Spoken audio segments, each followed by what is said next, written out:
여러분 안녕하십니까, 강신업 변호사입니다. 월스트리트 저널이 보도하고 있는데요.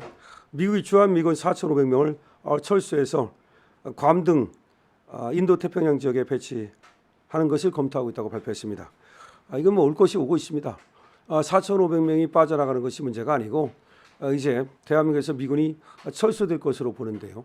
만약에 이재명이 당선이 되면 미군 철수가 빨라질 것이고요. 이재명이 당선이 안 되고 김문수가 당선이 되면 미군 철수가 좀 늦어질 것이고, 미군은 철수한다. 다만 이제 그 시기가 문제다. 그 속도가 문제다. 그런데 민주당이 지금 집권을 해서 만약에 이재명이 지금 친중국 또 친러시아 노선을 걷게 될 경우 미국은 한국에 더 이상 미군을 주둔시키지 않을 가능성이 높습니다. 자, 그런데요, 올 것이 오고 있습니다. 미국 도널드 트럼프 행정부가 주한미군 수천 명을 한국에서 철수하는 방안을 검토하고 있다고 월스트리트 저널이 국방 당국자의 말을 인용해서 보도했습니다. 미국 국방부는 주한미군 약 4,500명을 한국에서 미국 영토인 괌을 비롯해서 인도 태평양 등 다른 지역으로 이전하는 방안을 마련하고 있다고 전했습니다. 이런 구상은 대북 정책에 대한 비공식 검토의 일환으로 진행되고 있고, 트럼프 대통령의 고려를 위해 준비되고 있다고 당국자들이 월스트리트 저널에 전했습니다. 이 방안은 말이죠, 아직 트럼프 대통령에게까지 보고되지는 않았다는 것이죠. 정책 검토를 진행 중인 고위 당국자들이 논의하는 그런 여러 구상 중 하나다. 아직 트럼프에게 보고됐거나 트럼프가 그렇게 하겠다는 것은 아니고, 다만 지금 고위 지금 당국자들이 검토하고 있는 방안 중에 하나다. 미국 당국자들은 우크라이나 전쟁의 향배와 트럼프 행정부가 우크라이나를 군사적으로 계속 지원할지가 더 명확해지기 전까지 주한미군 병력 수준에 대한 결정이 이루어지지는 않을 것이다. 다시 말해서 우크라이나 전쟁, 이걸 어떻게 할 것인지, 우크라이나 전쟁을 계속할 것인지, 우크라이나에 대해서 지원을 계속할 것인지, 이것이 결정되기까지는 이 주한미군 철수 문제는 확정되지는 않을 것이다. 트럼프 행정부가 주한미군 철수를 진지하게 고려할 경우 자국을 방어하기 위해 미군과의 긴밀한 공조에 의존하는 한국, 일본, 필리핀 등 인도태평양 국가들을 불안하게 만들 것이라고 월스트리트 저널은 보도하고 있습니다. 만약에 트럼프 행정부가 주한미군 철수를 진지하게 고려할 경우 자국을 방어하기 위해서, 그러니까 우리 같은 우리를 방어하기 위해서 미군과의 긴밀한 공조에 의존하는 한국, 일본, 필리핀 등 인도태평양 국가들이 불안해질 것이라고 월스트리트 저널은 보도하고 있습니다. 자, 지금 이것이 방위비만의 문제는 아닙니다. 사실은 말이죠, 이 방위비에 대해서는 김문수 후보도 방위를 부담할 뜻을 지금 갖고 있습니다. 그리고 방위비를 부담하겠다는 그 뜻을 트럼프 행정부에게도 얼마든지 또 통보하겠다는 그런 생각입니다. 어느 정도의 방위비 인상은 어쩔 수 없는 것이죠. 그런데 그런 문제가 아니고 지금 트럼프의 지금 미군 철수 문제는 미국 입장에서의 국내 전략과 관계가 있습니다. 그러니까 현대전에서 과연 이 한국에 미군을 두둔하는 것이 꼭 필요한가?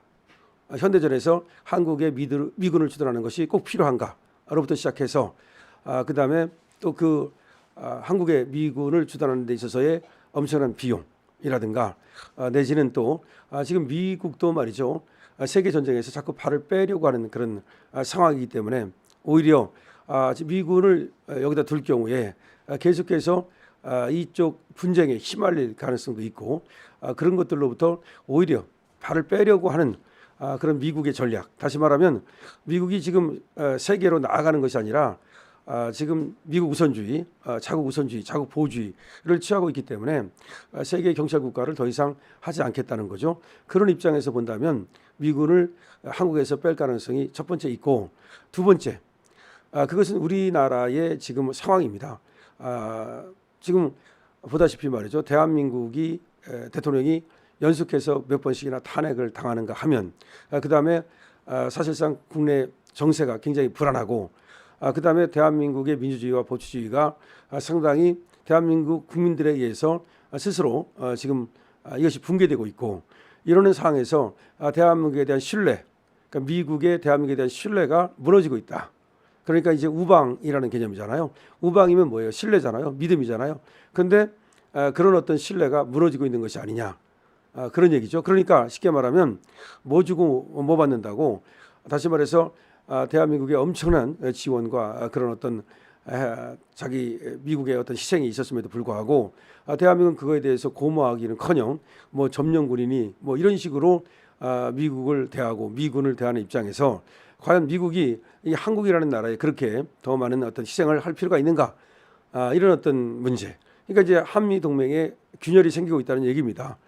사실상 균열은 이미 생겼고요. 다만 이제 윤석열 대통령이 바이든과 밀월 관계를 유지하면서 그거를 조금 유지를 해왔는데, 다만 트럼프는 또 다르단 말이죠. 트럼프는 북한과 우리를 바라보는 시선이 저는 다르다고 생각해요. 그러니까 바이든은 북한을 완전히 적대 국가로 보고 우리를 완전히 동맹 국가로 보는 그런 상황이었다면, 트럼프는 그게 아니야.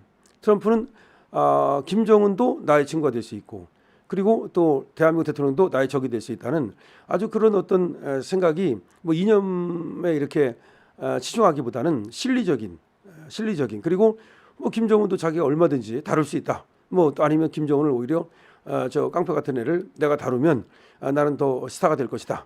쉽게 말하면 뭐 노벨 평화상도 탈 것이다. 뭐 그런 식의 어떤 그런 기질이 있기 때문에 오히려 김정은하고 회담을 한다든가 김정은하고 티키타카를 할 가능성이 많아요. 그런 상황에서 오히려 미군을 좀 빼면, 조금 빼주면 김정은을 다루기가 좋죠. 야, 김정은아, 내가 한국에서 미군 4,500명 철수했어. 그리고 우리는 지금 니네하고 뭐 싸우거나 다투거나 할 생각 없어. 니네 우리하고 같이 가자. 뭐 이런 식으로 말이죠. 그런 어떤 현실적인, 그리고 지금 북한이 어차피 이제 핵이 있다고 트럼프는 인정을 하잖아요. 그 전에는 북한이 핵이 있다 하더라도 공식적으로 인정을 안 하는 입장이었는데 트럼프는 그걸 인정하겠다는 거예요. 그럼 인정을 하게 하면 어떻게 됩니까? 핵을 인정하는 순간 그러면 이제 완전히 핵 강국이 되는 거예요. 그럼 그만큼 인정을 해줘야 되는 거야. 나 핵 있어? 그럼 그래 니네 핵 있어. 그럼 나 이거 해줘. 그래 해줄게. 이렇게 돼야 되는 거야. 그 전에는 이제 핵이 있다 그래도 웃기지 마. 네가 무슨 핵이야. 이러면서 김정은을 요구하는 것을 안 들어주고 그랬단 말이에요. 그러니까 자꾸 미사일 쏘고 그렇게 한 거 아닙니까? 이제는 그렇게 안 하고, 야, 니네 핵 있지? 그래, 너 있어. 야, 우리도 미군 4,500명 철수할 테니까, 야, 니네도 말이야, 핵 그만 만들고 조금 같이 가자. 이런 식으로 완전히 외교 관계가 바뀔 수가 있습니다. 그러니까 바뀐 외교 관계 때문에 김정은과의 관계를 또 좋게 만들기 위해서라도 뭔가 성의를 보인다는 측면에서 미군을 일부 줄일 가능성도 또 있는 겁니다. 그러니까 지금 트럼프 입장에서는 대한민국이 과거처럼 그렇게 과거 미국이 우리를 대하듯이 뭐 중요한 나라가 아니에요. 중요한 나라 중에 하나일 뿐이죠. 어쩌면 이제 트럼프의 관심은 김정은한테 있지, 그리고 북한한테 있지, 우리한테 있지 않아요. 자, 이런 것들이 반영되면서 지금 미군이 철수가 단계적으로 이뤄질 가능성이 있다는 겁니다. 근데 단계적으로 이루어지는 것도 우리한테는 굉장히 어려워요. 왜 그러냐? 우리는 일단 핵을 안 갖고 있잖아요. 그리고 우리는 지금 중국과 러시아의 바로 지정학적인 어떤 그런 어려움이 있는데, 지금 중국과 러시아는 우리에게서 계속해서 패권, 중국이 우리한테 거의 속국화시키는 그런 작업을 하고 있잖아요. 그럼 러시아는 안 하겠습니까? 러시아는 북한하고 동맹을 맺고 북한을 속국화시키고 있는 거예요. 중국은 지금 대한민국을 속국화시키고 북한까지 지금 다 속국화시켜가지고 서로 경쟁이 붙었어요. 다시 말하면 이제 미국이 대한민국에 유일하게 영향을 끼치고 있었다면, 이제는 옛날에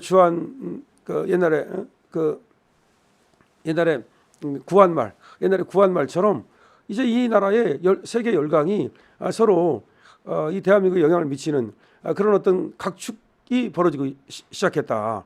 이건 얼마나 이 참담하고 위험한 것인가라는 겁니다. 그래서 지금 대한민국이 이제는 정말 정신 차리지 않으면 구한말처럼 결국은 또 망하고 말 것이다. 대한민국 망한다. 이렇게 지금 많은 사람들이 지금 또 전망을 하기 시작했습니다. 거꾸로 망하지 않으려면 어떻게 되겠습니까? 그야말로 우리가 우리를 스스로를 지켜야 되는데 체제 전쟁에서 이겨야 되겠죠. 그러니까 저 좌파들한테 정권을 갖다 헌납하고, 야, 우리 좌파랑 살래? 그럼 미국이 뭐하러 우리 그 좌파랑 사는 한국을 지키겠습니까? 여러분들의 의견을 댓글로 주십시오. 강철투입니다.